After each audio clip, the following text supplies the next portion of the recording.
Good Friday morning, afternoon, evening, wherever you are to everyone. We will just let people get into the Zoom room here and then we'll get started. Thank you so much for spending some time with us today to talk about denial. And maybe while people are coming in, Tom, Bridget, I'm going to do what we always do and put people on the spot and ask you to introduce yourselves. Go ahead, Tom. Good morning, afternoon, evening to everyone joining us. I'm always thrilled to take time to share some thoughts about things I've been thinking about. My name is Tom Grothe. I am one of the counselors at Mettle Health. And today we're going to be talking about denial with my good friend and associate and colleague, Bridget.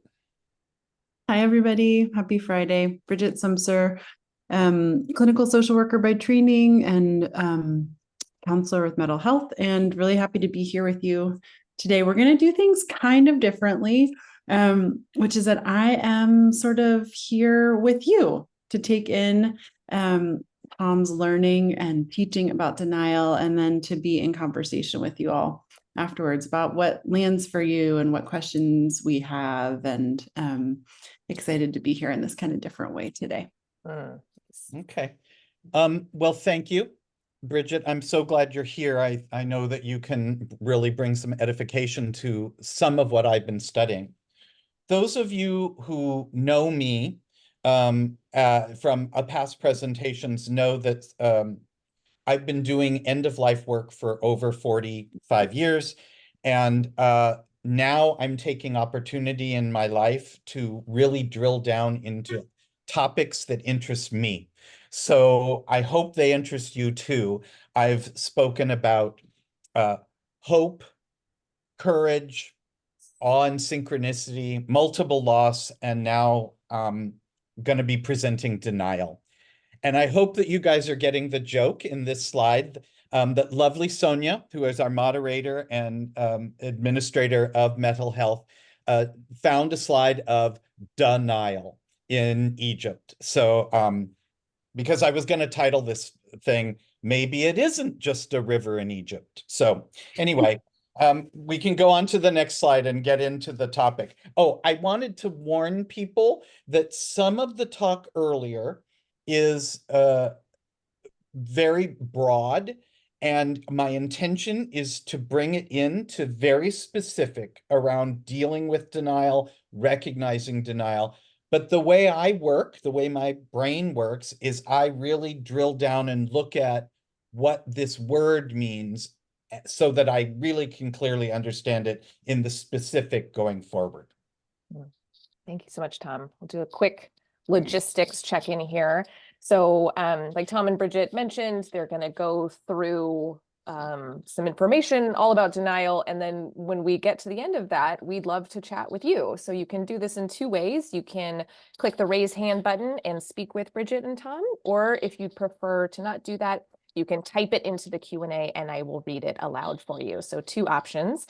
And as always, this is very much meant to be a space where you can ask or say anything. We are, want to be kind and safe and all that really, really good stuff. So we hope that you'll be open with your thoughts. Thank you again for being with all of us. We'll get started. Okay, so what is denial?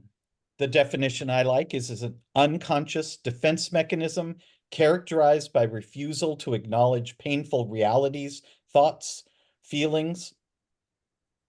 So it's a denial of reality. And really, we can deny anything. We can deny what's real. We can deny our diagnosis. We can deny conflict in our relationship. We can deny racism and oppression. We can deny anything in the world, anything we can bring denial to. Over the ages, there are a number of people who have spoken extensively about denial. Sigmund Freud, who I'm sure you all know, his daughter, Anna Freud, who was also a psychoanalyst, did a lot of work about defense mechanisms. But also one of the most important people, Ernest Becker, and we will be spending some time on him because he is the seminal person to talk about denial. And because I am essentially an existentialist at heart, existentialists really have a space in their thinking for denial or lack thereof. And so I want to just bring in those as the bigger thinkers and notate that just about everyone implied or spoke explicitly that denial is a negative. They wanted to lay out that denial's not so good. And one of the things I think I want to impart in this talk is denial has value.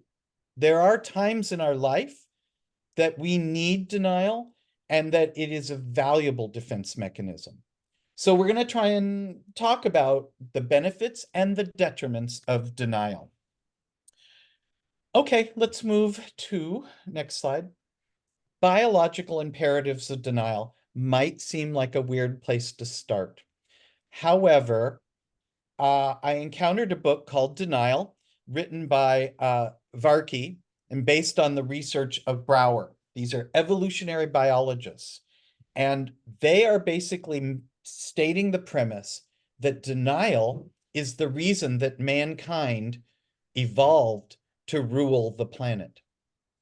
And a lot of other evolutionary biologists say it's the opposable thumb that made Homo sapiens able to encounter and rule the planet. Others say it's the larger cranium with increased brain computing. This theory is fascinating. They call it the theory of mind, but they say basically the theory of mind and the denial of reality evolved simultaneously in only one species on the planet, and that is mankind. The theory of mind is basically recognizing that you're going to die and recognizing that the people around you are going to die. So you evolve to a space where you actually can see death. And we know there are other species that understand death: elephants, chimpanzees, gorillas, birds. But we don't think there is anybody, any other species that's probably evolved the denial of reality at the same time. Meaning, our species knows that we're going to die, but we have this marvelous capacity to conveniently forget it. And this ability to forget that we're going to die enables us to rise above our fears because we've forgotten them. That makes us better hunters. It makes us better warriors. And it is, in their opinion, Valky and Brouwer's opinion, the thing, the little oomph that this species needed to rule the planet. So denial was good in evolution, except that denial also enabled humans to forget, to live in poor health, to smoke cigarettes and not think about it. I mean, you know, you talk to anyone who smokes and they know that it's really a bad thing, and yet they keep doing it. It enables us to ignore other people's suffering. And I think that's really vital when you think about it. We can deny that the homeless person on the street is suffering. We can deny that Palestinians are suffering. You know, it's like this denial has an evil component to it in that it enables much of the conflict on the planet between humans. Next slide. So the survival of denial. How is it that this didn't die out as an evolutionary feature? It's because it has value in helping us all move forward. But as a culture, fear of death is very big. And so most cultures have evolved a system of belief that negates death. Most cultures evolve a system of belief that negates death. And that might be belief in the afterlife, like reincarnation or going to heaven and hell. These are efforts for humanity to forget that we are going to die. These are efforts for humanity to say, I'm going to live on in some measure or form after I die. And this is important, even in the individual experience of denial, to recognize this, because it evolves into something truly problematic. But I make a point that reincarnation, going to heaven, hell, joining ancestors, these are kind of religious dogmas that are focused at preventing our fears of death. But even atheists have this fear of death and this innate built-in sense of denial about it. You talk to atheists in a crisis point, and you can imagine that many of them pray for help. So denial survives in most remarkable way. The Mahabharata spoke to this when a follower asked the major yogi, "What is your greatest surprise in life?" And the yogi responded that people die every day, making us aware that man is mortal, and yet we live, we work, we play and plan, assuming that we are immortal. What is more surprising than that? Next slide. And you guys hang with me, because some of this I know is heavy data that Bridget and I will make sense of and individualize as we get there. And we're getting close to the end of it. So really, you've been great. Ernest Becker, who I mentioned earlier, wrote a seminal book in 1974 called The Denial of Death. And it won the Pulitzer Prize for nonfiction that year. It was the major event of that year. And his basic statement is that the irony of man's condition is that the deepest need to be free of the anxiety of death, but it is life itself which awakens our fear of death. And so we shrink from being fully alive. I'm going to talk about Becker because some of his thoughts are really vital. But I will say that Becker won the Pulitzer Prize when he was in the hospital bed dying at the age of 43 of colon cancer.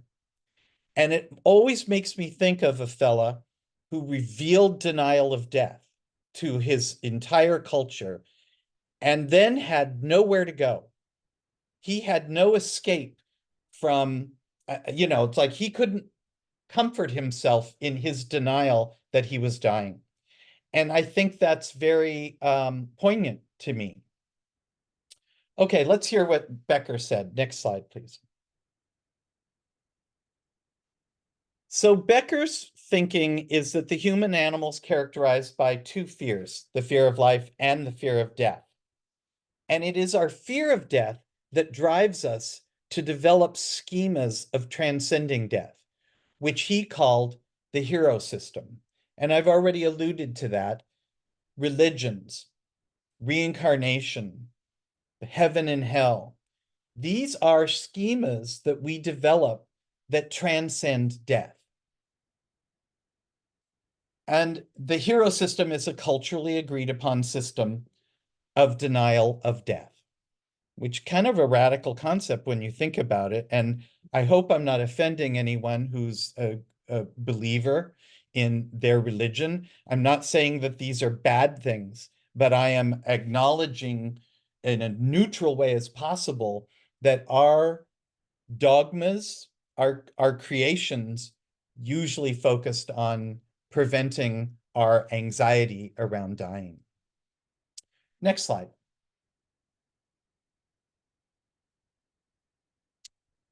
So Becker has 4 strands. I'm not going to spend time on this. We just talked about it.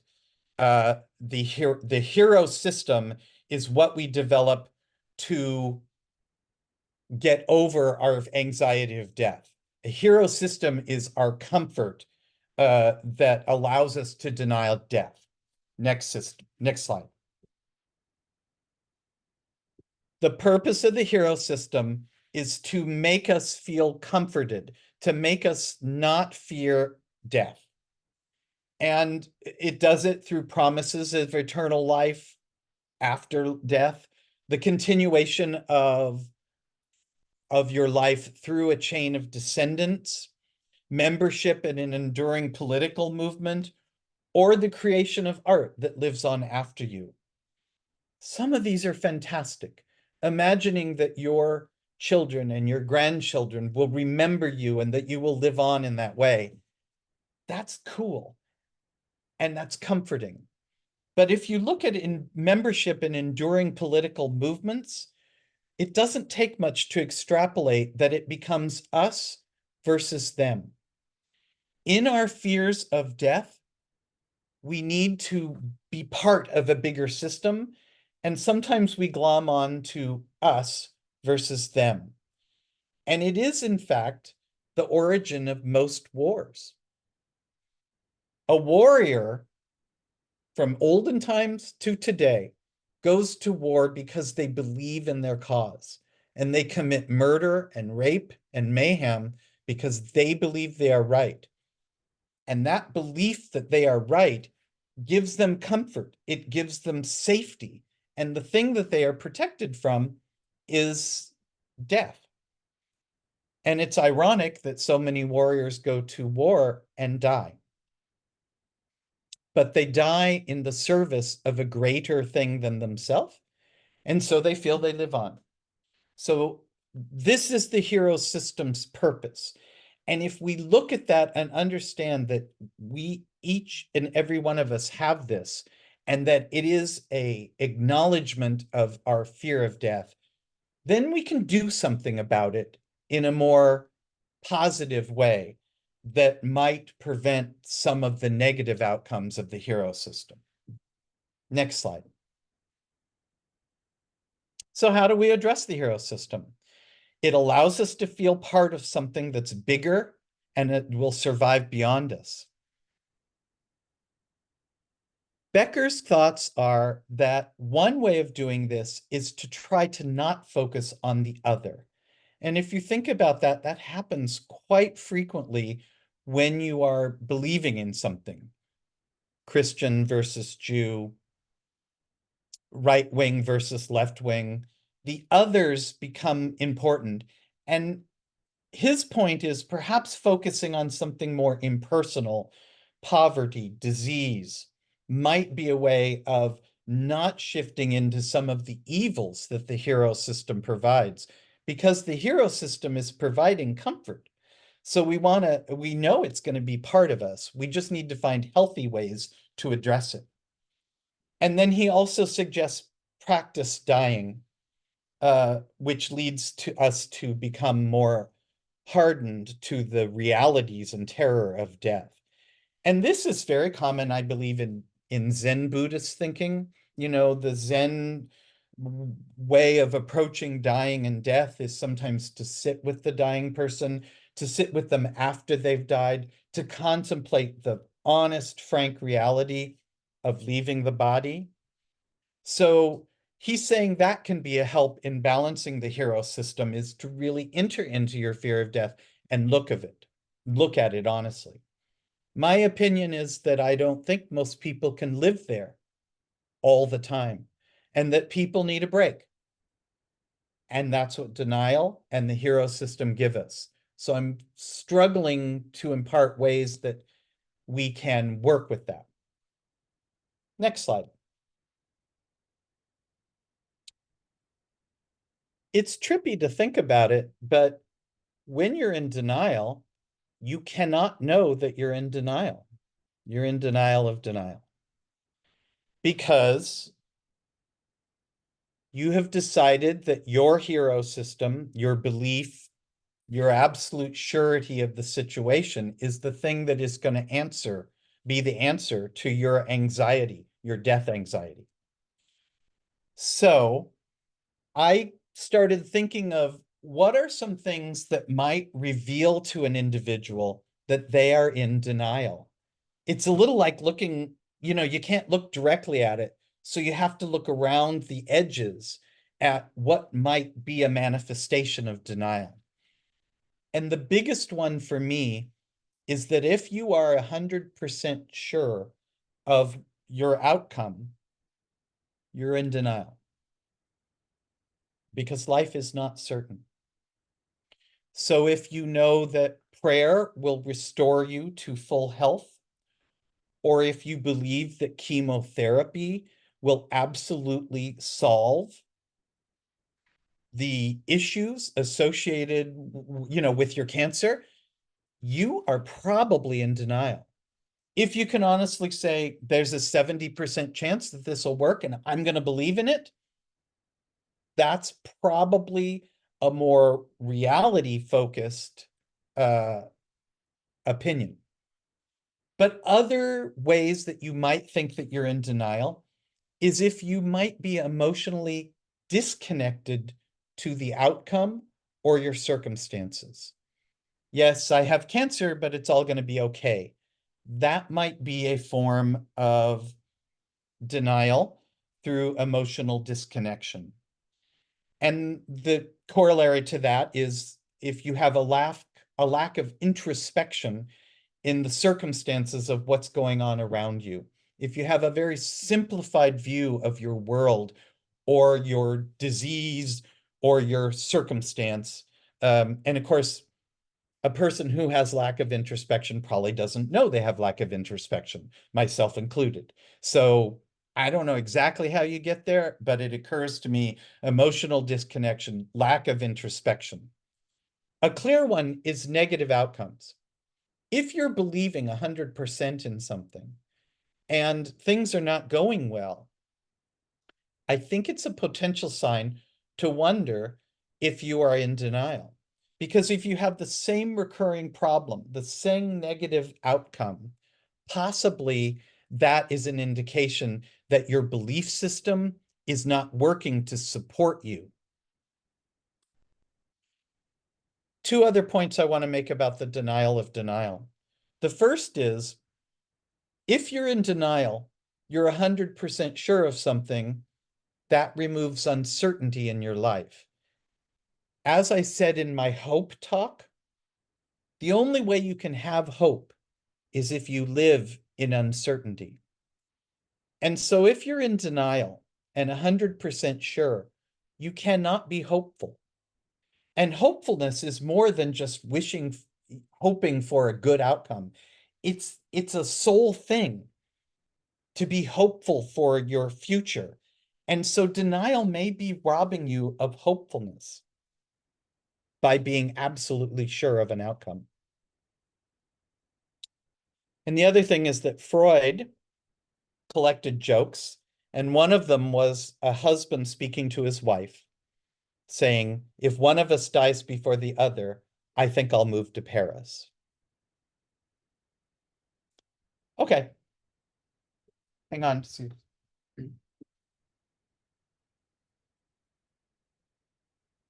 My cat's pushing open doors.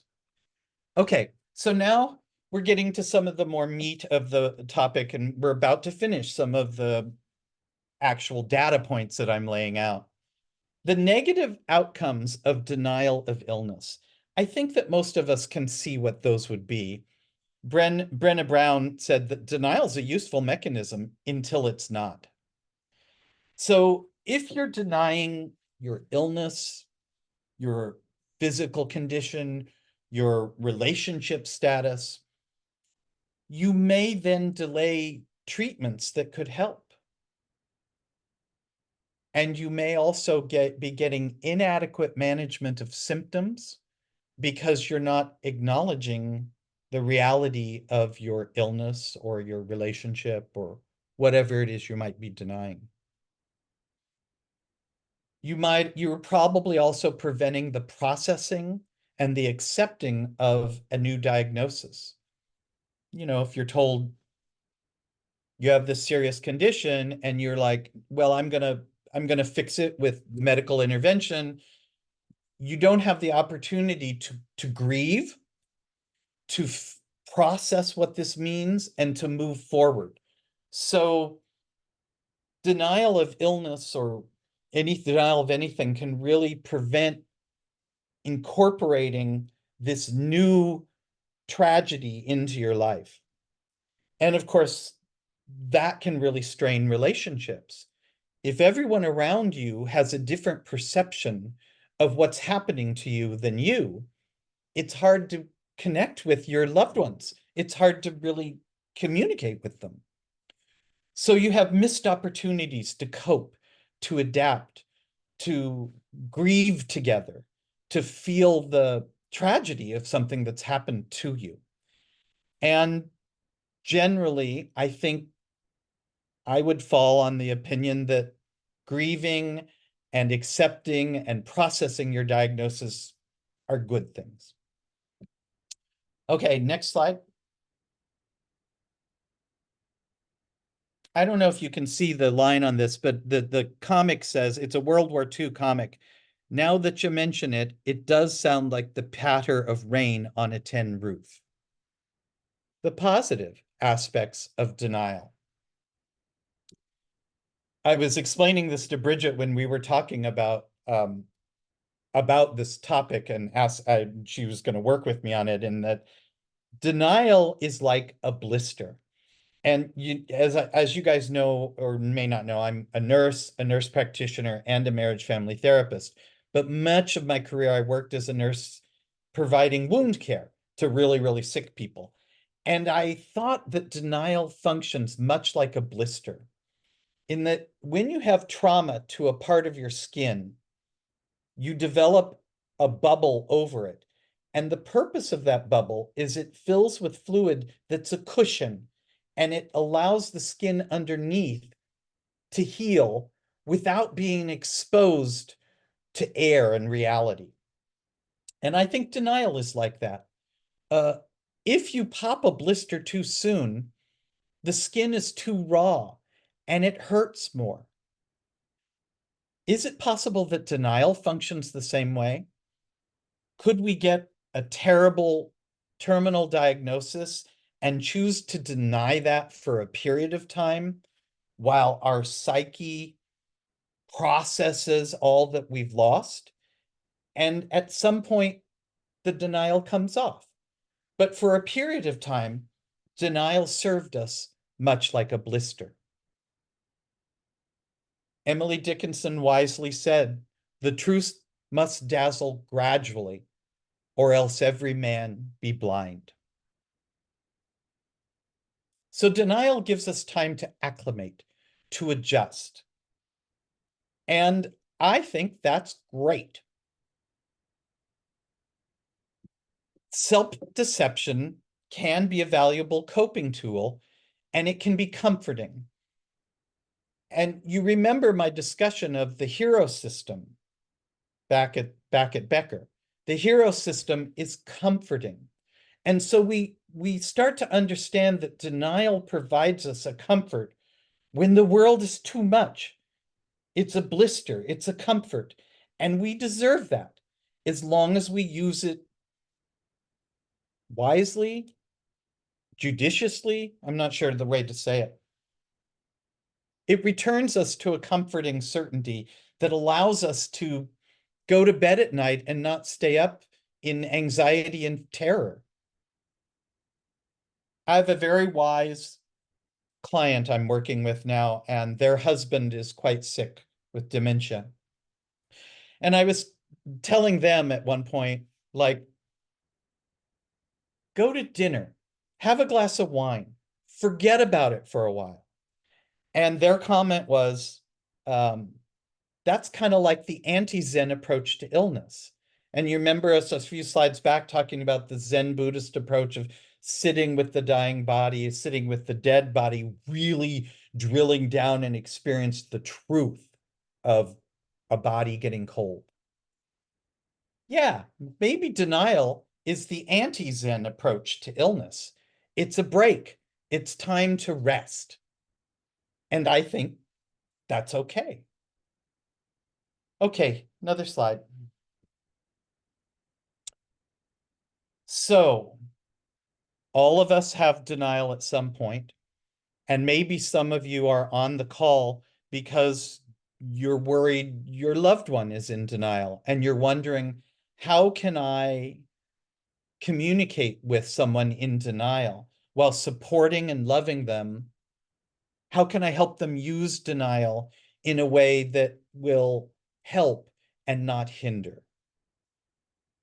These are some ideas that I came up with.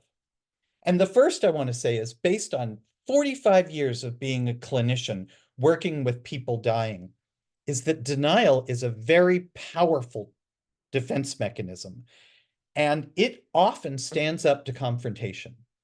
There have been many times in my career when I felt that I need to rupture someone's denial in the effort of helping them make plans, get better symptom control, whatever the reason I felt. And maybe earlier in my career, I didn't do it well. You know, I was a clumsy clinician with a good heart. And probably that now too. But point being, I have said to people, John, your cancer is worse and you are going to die in the next week.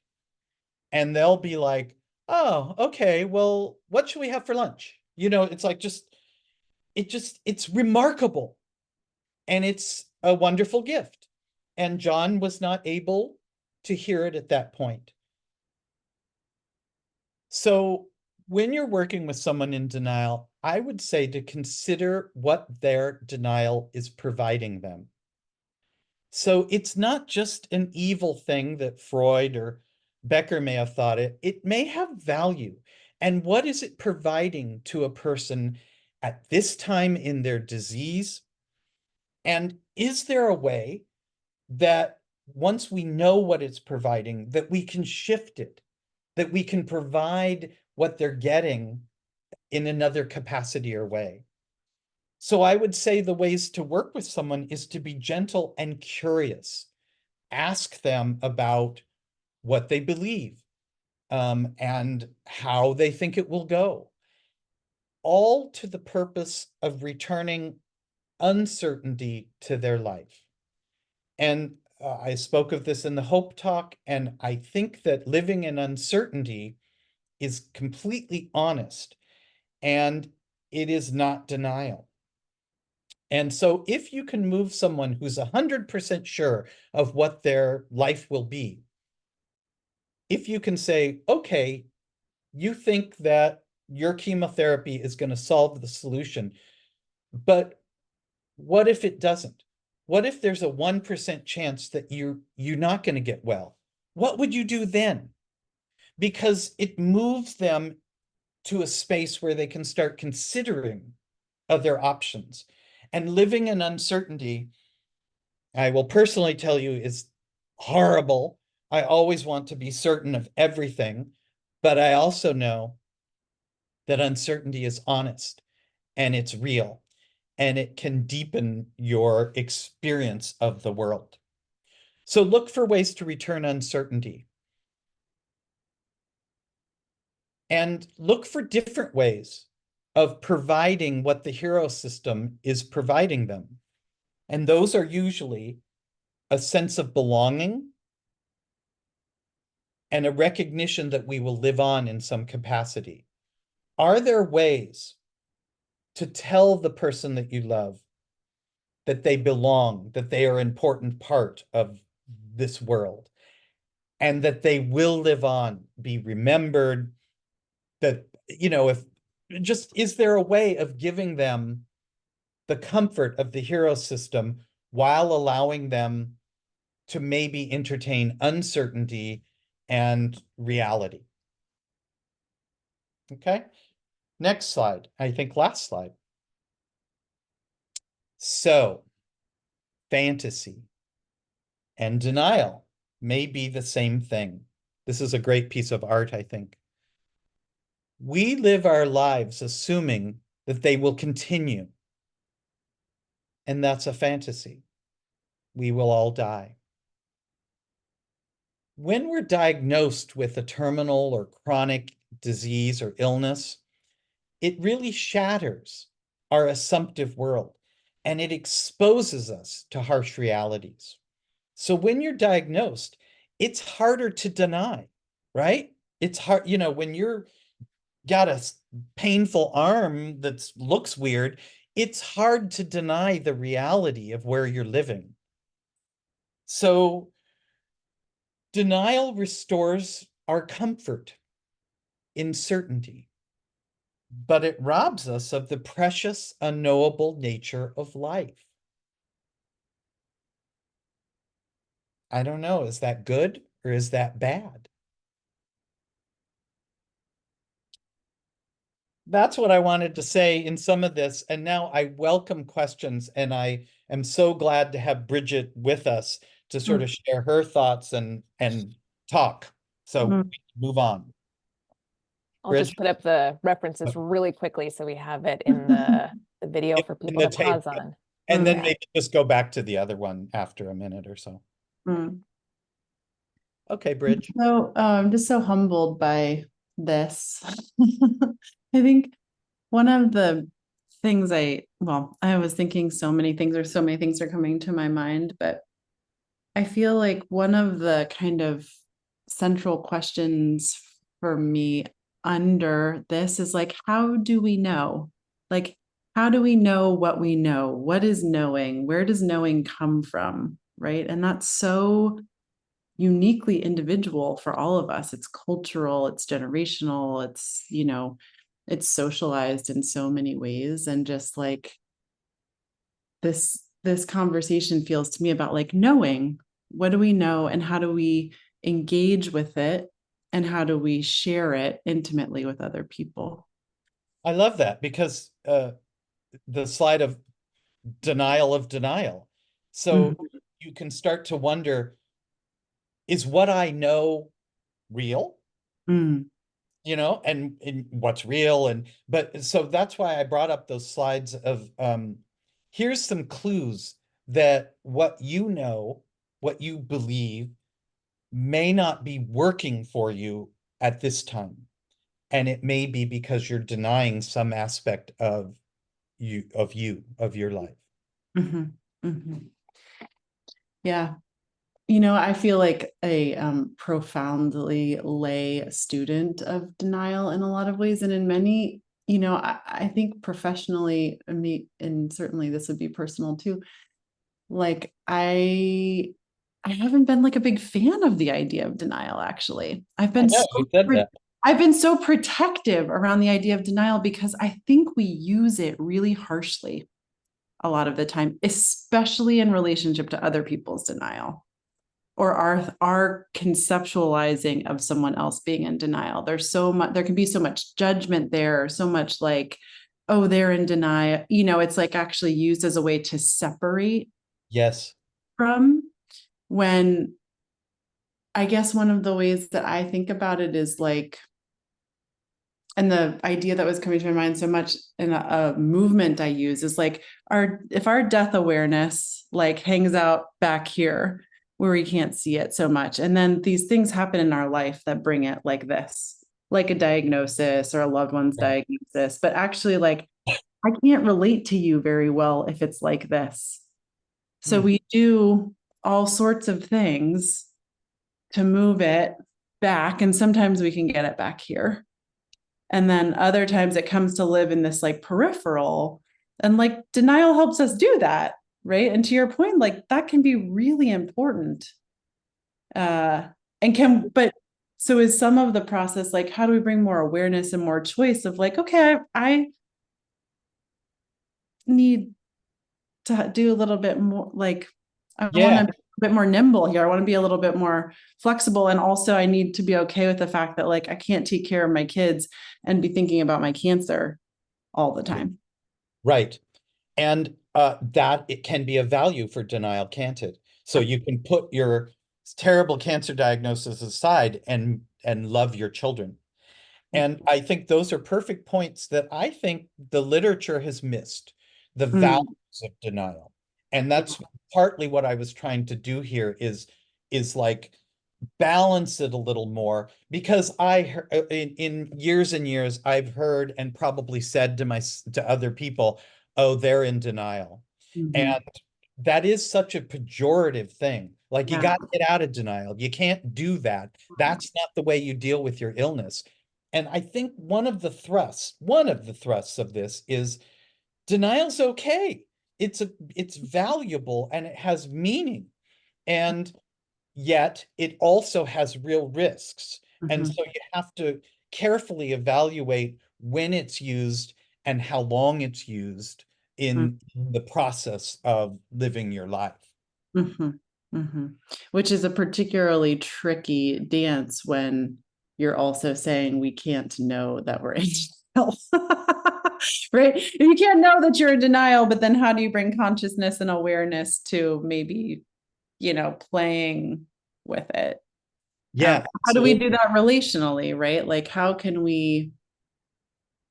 I mean, I think something that would be a cool outcome of this talk is if we could all relate to denial just with like a little bit more softness, actually, and a little bit more curiosity of like, how is this functioning for me or for this person? And maybe that's okay for now. And make a little note that like, maybe we should revisit, but to interrupt, I think, especially when we're talking about other people that we're supporting or people that are in our lives who are struggling with something, like, can we do more to let people be?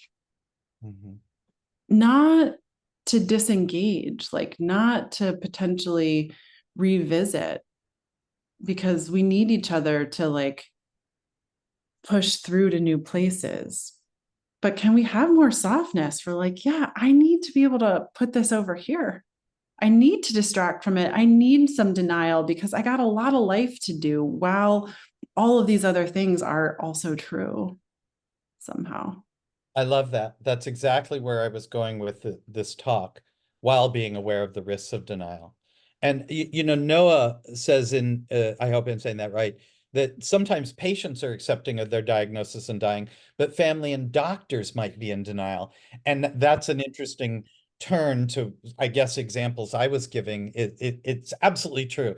Sometimes the person who is struggling with a chronic or terminal illness is not in denial, but everyone around them is, including the doctors. And so it leaves me thinking like, so here's the person in denial, or a person with the illness, allowing the people around them who they love or who are who are the caregivers, to actually be in denial, giving them a little bit of space while you're holding your own illness. That's a tricky place to be. But I would go back to those slides in whether you are the person who has an illness and other people are in denial or vice versa. There are ways of working with folk in denial exactly in the way Bridget talked about, a little more kindness, a little more curiosity. Earlier in my clinical career, I think I went and ruptured people's denials, probably not in the kindest ways. And now I might approach it maybe more curiously, more compassionately. So I think there are ways of dealing with it. And sometimes you do have to, because sometimes it's just not a good place to be in. Yeah, I mean, I think that actually this comment about doctors being in denial is really kind of highlights the complication here, because right, like I'm just thinking about oncologists, right, and their job to hold hope, and like how much hope comes into the conversation around denial, and that uncertainty is what is true, and to be in that gray is actually what is real. And so to then cross into you're dying, that's not gray. You're right. Right. So it's an interesting kind of like configuration of denial, because the oncologist is actually just like, well, I don't know. Right. And maybe they do know it somewhere deep or over here, or they're scared of that. But to actually give a sort of, we've crossed this line and you're dying now. Like, is that denial? To not be able to do that, is that denial, or is it self-preservation, or is it like, it just feels really tricky to me, actually. It's really tricky. And I think that the medical community generally moves in the way of not taking away a person's hope. But as I pointed out, hope in the face of certainty is not hope. And so I think the medical community might be challenged to not rupture denial, but bring in the aspects of uncertainty. Now you're in this uncertain place and none of us know. And Right. medical community is not very good at that. You know, they like to live in, well, we'll give this chemo and it should be fine and we'll see you next time and see where we are. You know, it's always often putting it off, where I would say instead, we're going to try this and we don't know what the results will be. So Mm. often oncologists deal Yes. in percentages, and percentages are uncertainty. So I don't think that's wrong. But it just points out how hard it is to understand what a person's denial is giving them at the time and how else to provide that. Mm. Yeah. Can I interrupt you too with a question? And this actually goes to something that I was about to say. So I'm going to say what I was going to say, and then I'm going to ask the question, which is I had an experience once with a couple, and the husband, who was the person living with the illness, doing the dying, was quote unquote in denial, according to wife. And wife felt very alone because she did not have someone to talk to about, and she wanted to talk to him about the illness and wanted to be open with him. And she felt that his denial was a barrier to that. So she felt like she couldn't fully be with him. So Chris's question is, can we be comforted by denial through our hero system that our illness is 100% possible and still have what if conversations with others who also need to process their fears and concerns about losing us? Is this conversation sometimes the other person? That's Chris, that's interesting. If I understand the question, you're saying a person would like to hold on to their hero system and their certainty, but they would like to be with other people in their uncertainty in talking about the illness. And my immediate thought around that is that your denial, or not yours, Chris, but whatever the question is, that it is giving you at least enough comfort and safety to have the discussion, to possibly be with other people in their uncertainty. So maybe it facilitates that conversation to some degree. Yeah, I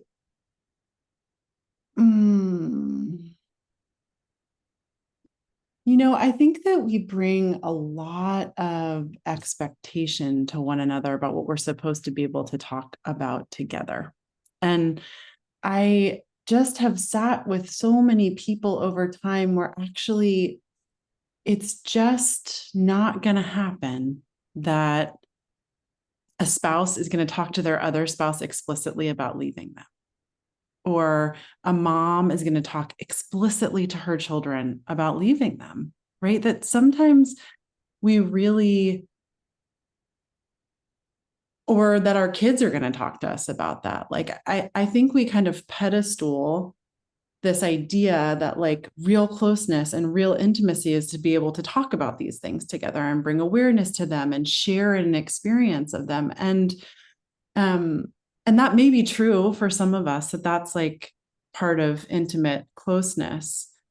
And it may also be true for other people that intimate closeness is protecting other people in their lives from something until they die.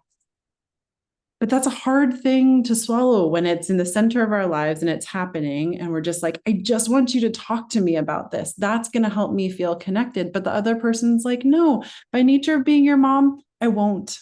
I can't. Right. And so denial lives in there somewhere. Or often, I think, when people won't talk to us about what we want them to talk to us about, we think that they're in denial, when actually they don't want to talk to us about it, or they're fulfilling their sense of their job as our spouse, parent, best friend, whatever, by continuing to protect us from it. So that is kind of tangential, but I just think that this lives in between us relationally in a really complicated space. And I do think that there's some truth, at least for some people, that illness and dying is a uniquely individual and private experience. And we want that to be shared with us as people around, or maybe we're the person who wants to be sharing it. And that just doesn't always happen. And maybe not for bad reason or for lack of capacity, but just because that's like some element of the nature of our relationship or the nature of someone's personality. But it is true that if people are in two different places, one person in quote denial and the other person not, you're limited in the conversation that you can have. And Mhm. Bridget's absolutely right. That's sometimes okay.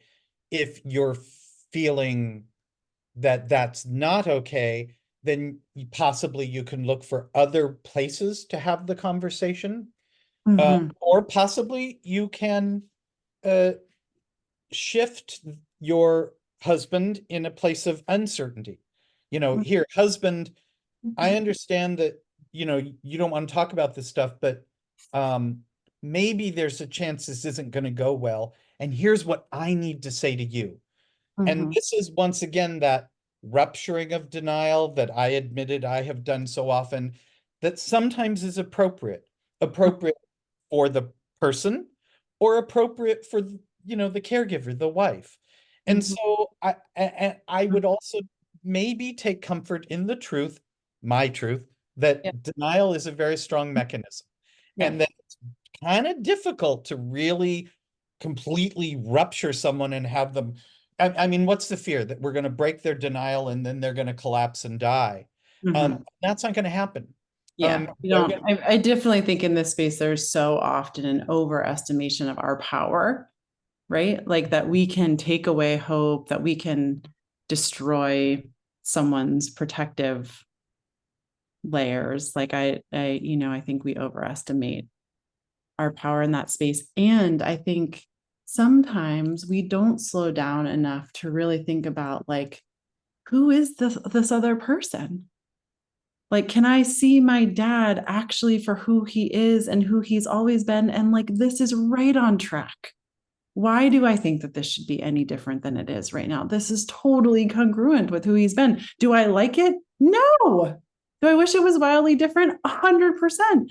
But this is how it is. And so what power do I have? Like, let's say dad's in denial. I want to talk about something. It's not going to budge. It's like, what power do I have here? The power I have is like, this doesn't feel good to me. I'm not going to do this with my kids. Sometimes that's the lever of like, wow, like this doesn't feel good to me. And I wish I could be connected in this way. And so I'm going to make that possible in my relationships where I have more control or more influence over that. I don't have control over how he's relating to his life. You know? Yeah. And there was a question or a comment that came in earlier that reminded me that I also wanted to say that disavowal is not denial. And that Freud was talking about disavowal toward the end of his life, but never really wrote extensively in it. And the reason I'm bringing it up now is that someone talked about, can't I just go have is it really denial to go have a glass of wine and forget about my husband home in bed? And of course, it's not. Disavowal, in Freud's opinion, is knowing that that something's real, but not giving it any energy. It's a little like, you know, sort of looking beyond or ignoring what's in the room. Now, I don't have a full formed opinion about disavowal because it's almost like there's no there. It's like a glancing off. And so I don't know exactly how to address it. And I don't even know exactly if to say it's good or bad.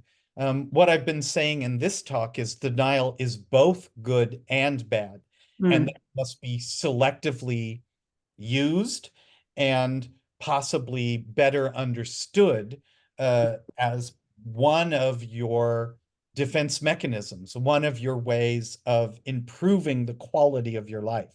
You know, like having a conversation with your dying husband improves the quality of your relationship in your life. Going out to dinner and having a glass of wine and forgetting about the whole damn thing also improves the quality of your life. So it's really a selective awareness that Yeah. I'm encouraging all of us to consider when looking at denial. Yeah, I think distraction gets such a bad rap as a coping mechanism. I think it's so good. I think it's so important. I think the distinction is, can we bring choice and awareness to our choice to distract? Meaning, I need some space. I cannot do it like this. I need over here, like dinner, girlfriends, a big hike, staring at a wall, whatever it may be. Like, I need a break. I'm going to choose to give myself a break. Like, what a loving capacity to have, actually. We just think distraction. We think like not engaging with what's real, not paying attention, lack of consciousness. Like, and sure, it can be that, especially if there's not choice around it. But distraction is just like hugely important. It is how we get through really hard things sometimes, a lot of the time. Distraction, disavowal, denial, they all start with D.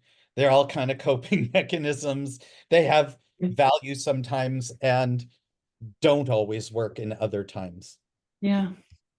We're just at the top of the hour and I want to be mindful of time. Chris added one more question, which is this something that can be facilitated and should it be? And I guess my question is, what is this? Because we've talked about a lot of things. So if you want to throw in. I think this is going back to Chris's first question about if it's someone else and yes, you know that you're going to be dying, but having space for the conversation. I think you two covered it actually quite well. And from what I was hearing, it also just gets down to communication and saying what you need and not necessarily expecting an answer. I think also to that point, like sometimes that's why it's really, really, really important and helpful to have a third party join in these conversations, because Tom or I or a good friend can pose a question that both you and your spouse, or both you and your parent, or both you and your best friend get to reflect on together or respond to from the same side of the bench, as opposed to being the person that's trying to facilitate something for a loved one when you have an idea of how much they're dealing with it or not, right? Like, so yes, facilitation in these spaces is really important, and facilitation by somebody who's not impacted daily can be really, really helpful, because then you and your person, or you and your people, get to kind of experience the facilitation together. Yeah, I agree. Woo. Well, this is a big one. Going into a long weekend. Well, I really appreciate your the depth with which you go into the thinking that allows us to be like, yeah, and what does that actually mean in real life when I'm like sitting with my person trying to be real about what's happening in our lives. Yeah, I hope that there was some meaningful information and it stirred up some things and made you consider how you live and how it went. These things spring from my head. I got a lot from just examining it and looking into it. So thank you so much, Mettle community. And thank you, Bridget and Sonia, for being part of this presentation. I really had a blast giving it, and I hope it has of value to folk.